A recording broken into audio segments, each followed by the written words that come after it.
At a Senate Judiciary Committee hearing last week, Senator Amy Klobuchar questioned FBI Director Christopher Wray about attacks on pro-life and pro-choice facilities.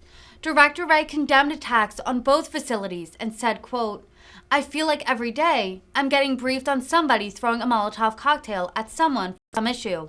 It's crazy." Senator Klobuchar asked Director Wray what steps were being taken to combat violent crime. Thank you, Senator Lee. Senator Klobuchar. Thank you very much, Director Wray. Thanks for your really good work and the work of your agents, including in my state. I wasn't going to start this way, but I think I should follow up a bit on what Senator Lee was talking about.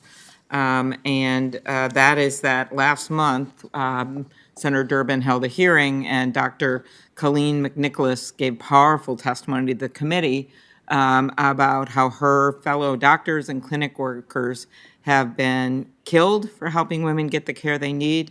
Last year, attacks targeting abortion clinic staff and patients increased 128% over the previous year, including a 600% increase in stalking. Since actually the leak of the Supreme Court opinion in Dobbs, we have seen violent threats, as noted on both sides of the debate. But a Molotov cocktail was thrown through the window of a crisis pregnancy center in Nashville, arson at a Wyoming abortion clinic. I know that you have condemned violence, but could you talk a bit about what you're seeing in terms of the clinics themselves receiving threats? Well, historically, we have, as you know, Senator, seen attacks against abortion clinics and pro-choice organizations over the years. I think what has happened since the Dobbs opinion leaked is a general intensification of violence across the issue, but we have seen a notable uptick in violence, which we had not seen as much of before, directed at the kinds of organizations and facilities that Senator Lee mentioned. But there's absolutely the kind that you mentioned as well, and I think this is part of a larger phenomenon that we are experiencing in this country right now, which is, I understand that passions run high, especially on an issue like abortion, but there are just way too many people who seem to think that that justifies engaging in violence and destruction of property and threats of violence. You mentioned Molotov cocktails. I feel like every day I'm getting briefed on somebody throwing a Molotov cocktail at someone for some issue. Yeah. It's crazy. Do you think that violence that shows up on social media, and when I think about some of the indications we'd seen in the shootings as well, a separate issue, the mass shootings, contributes to this? I certainly think that social media has provided a bullhorn for issues and animosity and anger and passion and rage that it may exist anyways, and it provides for a level of speed and dissemination of hate and anger that is definitely part of the issue here. Okay, I'm going to do some quicker questions now. You know our U.S. Attorney in Minnesota, Andy Lugar, he's announced a new strategy to address violent crime, directs federal law enforcement to prioritize these cases, including carjackings, trafficking of firearms. Every federal prosecutor in his office is now taking on violent crime cases. Can you talk about very quickly how the Bureau is coordinating with our U.S. attorneys on the violent crime issue?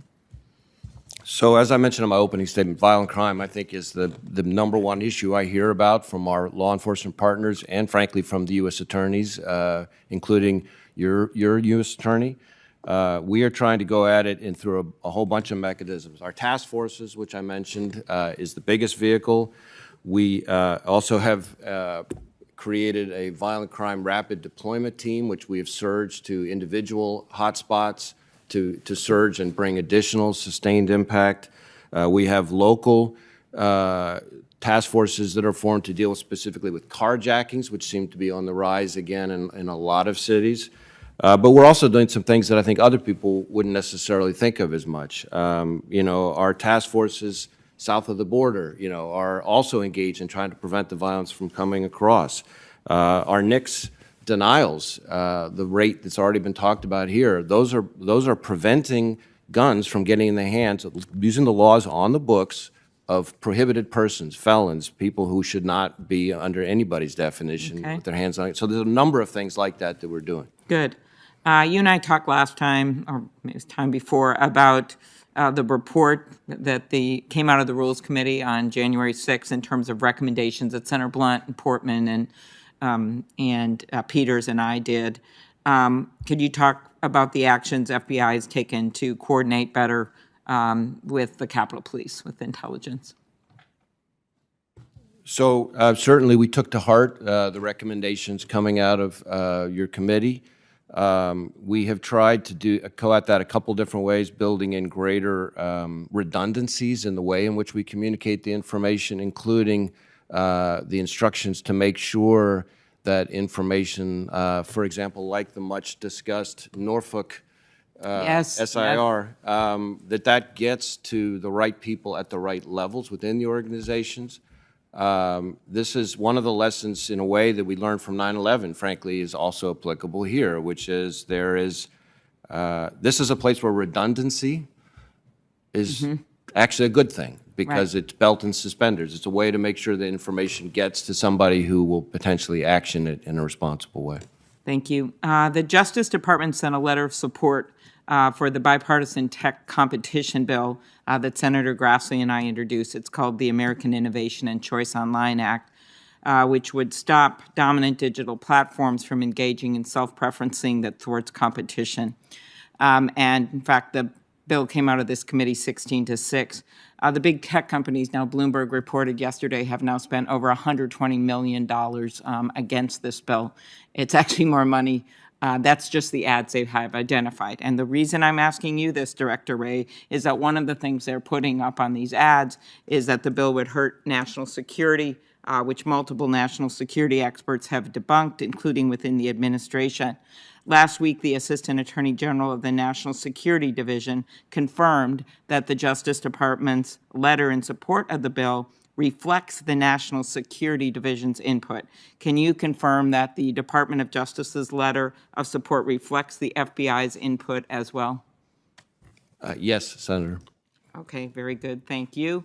Last question. Senator Peters and I just introduced a bill on the conversion of semi-automatics into fully automatic weapons. We're seeing a spike of these. Can you talk about what the FBI is seeing with respect to illegally modified weapons and the need to keep them off the streets?